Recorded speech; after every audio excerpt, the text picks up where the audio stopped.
we are 8.1 billion humans calling a 4,543 billion-year-old planet our home. That planet provides us with everything we need. Springs filled with water, fields bearing grain, trees, blue swing buds, redeeming rain, root-drenched soil, healthy forests, thriving oceans, and shelter. In return, we burn down the forest, destroy our ocean, waste water, waste food, waste resources, pollute our soil, pollute our water, pollute our air, imbalance ecosystems, and destroy our shelter. Since I was pretty young, I wondered why. Why would we destroy our own shelter? Why would we do all those horrible things, ruining everything we depend on? And I believe I finally found the answer. I found the answer to why we don't have enough food for everybody, why we don't have enough water for everybody, why we're losing so much of our biodiversity, why we're cutting down our forests, and yes, even why the ocean is dying. And the answer is simpler than I ever imagined. We all know that there are a lot of different components contributing to our Earth's current situation, right? But the closer we look at the facts, the more we can identify the main component. The component I'm talking about causes 40% of a worldwide deforestation, 80% of the deforestation in the Amazon rainforest, and 80% of the deforestation in the Amazon rainforest. The component I'm talking about 1/3 of our Earth's crop calories, 1/2 of our Earth's plant protein, and 33% of our Earth's freshwater supply. The component I'm talking about wipes out 4,326 acres of seafloor every single minute and brings 6 out of 7 turtles into danger. The component I'm talking about causes 60% of our biodiversity loss and 15% of our CO2 emission. For those of you who are not that familiar with those topics, here comes the resolution. Drum roll, please! It is animal agriculture and commercial fishing. Yep, that might come as unexpectedly for some of you, but animal agriculture and commercial fishing are literal climate-killing industries. Commercial fishing is about rearing animals for food and other products, while commercial fishing is about catching fish and seafood. But how did we let this problem get so big? Well, take a deep breath and let me explain. Us humans are so greedy. We always want more. And so it happened that the small amounts of milk, meat, and eggs small farmers were able to produce were no longer enough for us. We wanted more, bigger amounts, faster, without real consideration of the long-term impacts on our environment. For more milk, meat, and eggs, we need more chickens, cows, and pigs. And those chickens, cows, and pigs need food and shelter. For that shelter, and in order to grow their food, we need space. Space we don't have. And all this food, well, ironically, 2.3 billion people still don't have adequate access to it. But we just keep breeding more and more animals that eat away our food, drink away our water, and eat up space we don't have. So we are actually forced to sacrifice our forests in order to make space for those animals, which results in 340 million tons of CO2 being released into the atmosphere each year, just because of deforestation due to animal agriculture. But luckily, I also have good news. If the whole world went vegan, we could reduce our land use by 75%. By 75%. But now let's just move on to our ocean and commercial fishing. Similar to animal agriculture, the small amounts of fishing us humans used to do was not a big deal for our environment. But again, we wanted more. Seafood every day? No problem. We just used bigger boats with bigger nets, destroying our ocean more than all catastrophes or plastic ever could. We all know that when we do fishing, we catch fish and through that lose fish. But how many of you are aware of bycatch and its impacts? Bycatch can be fish, but also other marine animals such as dolphins, whales, sharks, and turtles that get caught while carrying out mass fishing, but that were not the animals that were intended to capture. They are discarded or often killed because there's simply no use for them. They are the invisible victims of the fishing industry. According to Seaspiracy, there are 50,000 sharks and 300,000 whales and dolphins caught as bycatch every single year. And just to be clear, with caught, I mean caught and killed. If we believe the words of the world's leading fishing expert, Cornelia Dean, we can expect empty oceans by the year 2048, which is, just a little reminder, when I'm 38 years old. In short, with our current food system and dietary trends, we're not only unable to feed the world's hungry, No, much more importantly, our planet simply cannot sustain the way we're eating for much longer.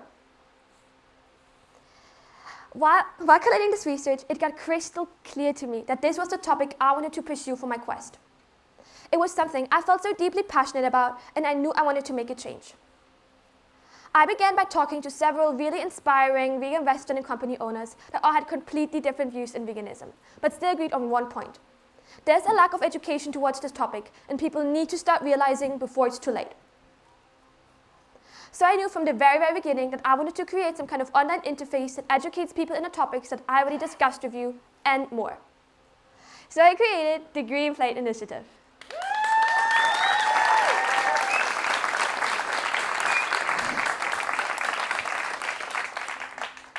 The Green Plate Initiative is all about inspiring people to try the vegan diet through May so they can realize how easy, delicious, and efficient it can be. With a lot of help from my father and his amazing team, I was able to create a web application that includes recipes, product and restaurant recommendations, so many facts and information, a weekly newsletter, some giveaways, and a meal tracking system. The idea seemed promising, and I threw myself into the research full of excitement. I read articles and reports and watched documentaries and videos, and suddenly started to learn about some other things. I started to understand how much these animals actually suffer in those industries. And I'm not only talking about dying, I'm really talking about suffering. And I'm going to share some of my newly earned knowledge with you, but be aware, this is not all. Let's start off with the 189 million dairy cows in factory farming. It all begins with the 14-month-old female cows getting forcibly impregnated and then getting their calves immediately removed after birth. But of course, not only their calves, also their milk, but not just once, over and over again. Because a mare 9 to 10 months after birthing their child, they impregnate again, and they're therefore subject to a constant cycle of birthing, milking, and subsequent impregnation that doesn't end until the day they get killed. I learned about the 300 million chickens in the egg industry. 10 hens live in cages 45 to 60 centimeters big. That means each of these hens has less space than your iPad screen.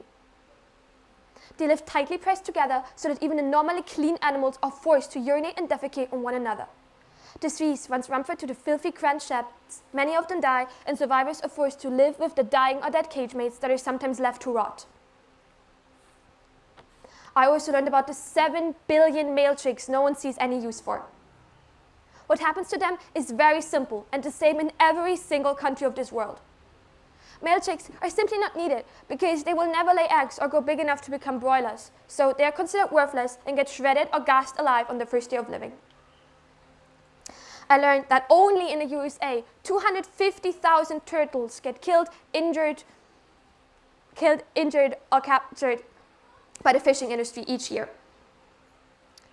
I learned that the second most common way of killing fish is just leaving them on the surface until they die, which doesn't sound that bad, but now imagine drowning a dog underwater until it can no longer breathe. That is brutal. The most common way, though, is a mixture of suffocation and evisceration, which can take hours, is extremely painful, and is definitely not considered a humane practice. None of these are. Because cows have an excellent memories. Pigs are one of the smartest animals on earth. Cows hate to be alone. Pigs dream. Chicken can see a broader range of colors than you and me ever will. Cows build friendships. Pigs snuggle and prefer to sleep nose to nose. Cows can remember 100 faces. Pigs sing to their young while nursing. Cows grieve and even shed tears from being away from a family member. Cows love little challenges and to solve problems. Chickens talk to the eggs, and sometimes the chicks even peep back. They all feel fear and pain, just like you and me. They all feel love, and they all know very well what they're in for when they enter the slaughterhouse. Suddenly, the environmental impacts did not seem to matter for me anymore. I had new insights, new concerns, and suddenly I was angry. This suffering is unacceptable. I was so angry at this world, so angry at the people, so angry at these industries, angry at everyone telling me that what I'm doing is extreme, angry at everyone closing their eyes from the truth, and especially angry at everyone telling me that it needs time, that it needs to be a process, and that people can't change overnight. because I used to think that way too. I used to always tell people, it's all about trying your best, just make it a process. But suddenly, there was a new voice in my head screaming, how many more animals need to die while they're just trying their best? How many more animals need to suffer while they're just making it a process? But no one seemed to understand that. No one seemed to understand my feelings.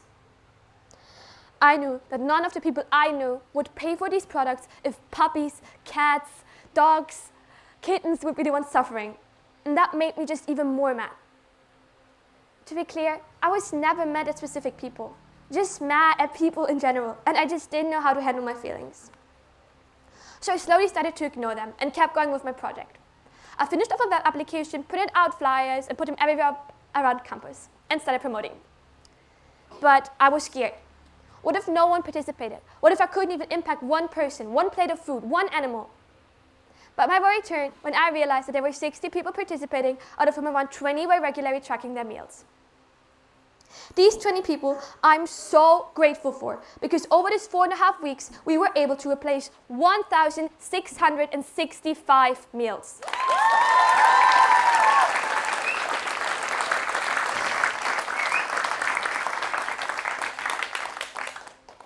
And together, we were able to save 2,311,020 liters of water, 9,990 kilograms of grain, 1,665 square meters of forested land, and 4,995 kilograms of CO2.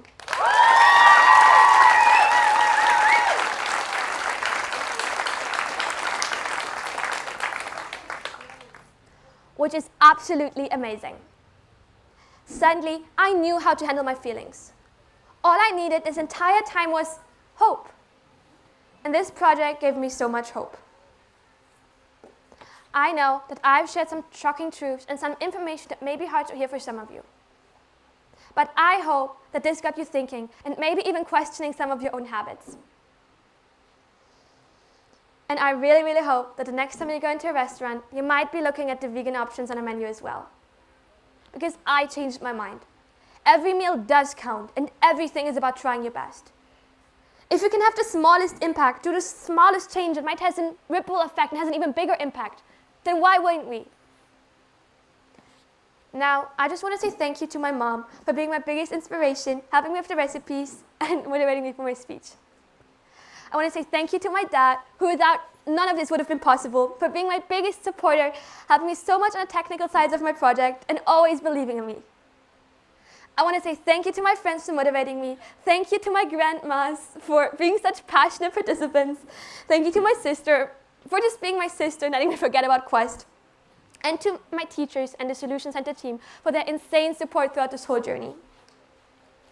And last, but definitely not least, thank you to everybody who participated in my program. Everybody who read my articles, everybody who tracked their meals, everybody who tried their best. Thank you.